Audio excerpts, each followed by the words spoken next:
শহীদ জিয়ার অবদান আজকে এই বাংলাদেশ। শহীদ জিয়া বাংলাদেশকে দেখিয়েছে কিভাবে গণমানুষের জন্য কাজ করতে হয়, কিভাবে সবাইকে নিয়ে কাজ করতে হয়, দেশের স্বাধীনতা সার্বভৌমত্ব অখণ্ডতার জন্য কিভাবে কাজ করতে হয়, কিভাবে বহুদলীয় গণতন্ত্র প্রতিষ্ঠা করতে হয়।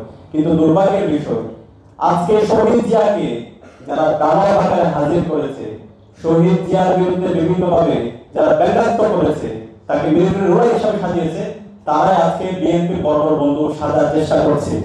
আজকে সেই কালচারাল ফেসিস্টরা যারা বাংলাদেশে ফেসিবাদ কায়েমে সহযোগিতা করেছে, যারা বাংলাদেশে গুম, খুন, আইনাগর, শাহবাগ কায়েম করার মাধ্যমে বাংলাদেশের সকল সম্ভাবনাকে নষ্ট করেছে, সেই কালচারাল ফেসিস্টরাই আজকে বিএনপির বড় বড় বুদ্ধিজীবী থাকার চেষ্টা করছে।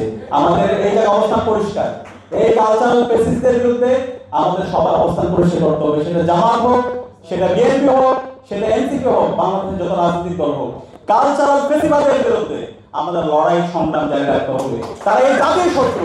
বাংলাদেশের ভবিষ্যতে যদি কোনো সংকট তৈরি হয়, এই কালচারাল ফেসিস্টরাই করবে। তারা এই দিল্লির দালালি এখানে করবে, তারা এখানে বাদশাহ কায়েম করবে, তারা আবার এখানে শাহবাগ কায়েম করবে। সুতরাং তাদের বিরুদ্ধে আমাদের সবসময় প্রতিবাদ প্রতিরোধ জারি রাখতে হবে।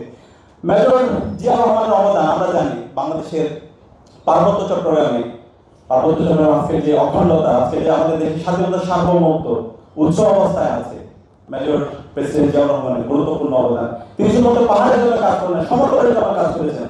এই পাহাড়ের নিরাপত্তার জন্য কাজ করার পরও এই কালচারাল ফেসিস্টরা, এই দিল্লির কয়েন যারা বাংলাদেশে কায়েম করে, তারা ক্রমাগত ষড়যন্ত্র এবং চক্রান্ত করছে এই পাহাড় নিয়ে। সুতরাং আমাদের এই জায়গায় সবার ঐক্যমত হইতে হবে। আমরা যদি এই কালচারাল ফেস্টিভ্যালের বিরুদ্ধে এবং যারা এই বাংলাদেশে দিল্লির এজেন্ডা বাস্তবায়ন করতে চায়, তাদের বিরুদ্ধে যদি আমরা ঐক্যবদ্ধ হতে পারি, তাহলে বাংলাদেশে আর কখনো ফেস্টিভ্যাল আসবে না। বাংলাদেশে জুলাইয়ের শহীদরা এবং আমাদের বিগত সময়ে আজাদী আন্দোলনের শহীদরা যে জন্য জীবন দিয়েছে, একটি বৈষম্য ইনসাফ ভিত্তিক বাংলাদেশ নির্মাণ করা, সেই বাংলাদেশ নির্মাণ করা অবশ্যই সম্ভব হবে।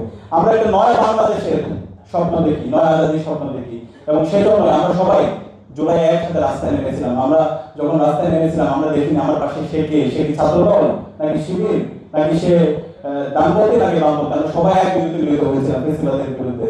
এখন বিপ্লব পরবর্তী আমাদের এই বাংলাদেশ নির্মাণ করার জন্য যে ঐক্যবদ্ধ হওয়া দরকার, আমাদের কাছে মনে হচ্ছে সে ঐক্য ধীরে ধীরে ভেঙে যাচ্ছে। আমরা আমাদের ব্যক্তিগত স্বার্থ, দলীয় স্বার্থ, বর্গীয় স্বার্থকে অনেক বেশি প্রাধান্য দিচ্ছি। 54 বছর পরে আমাদের যে ঐতিহাসিক সুযোগে আসছে, এই সুযোগকে যেন আমরা হেলায় গোলায় আমাদের ব্যক্তিগত স্বার্থ, দলীয় স্বার্থ, এই কারণে আমরা যেন নষ্ট না করি। আমরা যদি এই সুযোগকে নষ্ট করি, আমরা যদি ফেসিবাদের উপাদানগুলোকে আবার রেখে দিই, আমাদের রাষ্ট্র প্রকল্পকে, রাষ্ট্র কাঠামোকে সংস্কার না করে, তাহলে এই জাতি আমাদেরকে কখনো ক্ষমা করবে না, আমাদের শহীদরা আমাদেরকে ক্ষমা করবে না। আমি সেই কারণে সকল রাজনৈতিক দল আছে, এখানে বিএনপির প্রতিনিধি আছে, জামাতের প্রতিনিধি আছে, অন্যান্য দলের প্রতিনিধি আছে, আমি সবাইকে অনুরোধ করবো এখনই সময় আমাদের এই রাষ্ট্র থেকে ফেস্টিভ্যালের যে উপাদানগুলো আছে সেগুলোকে সমল উৎপাদন করার এবং নতুন রাজনৈতিক সংস্কৃতি বিনির্মাণ করার। সেই নতুন রাজনৈতিক সংস্কৃতি আমরা বিনির্মাণ করতে পারি, আমরা যদি ন্যাশনাল কনসেনসাসে আসতে পারি, তাহলে আগামী বাংলাদেশ অনেক সম্ভাবনা।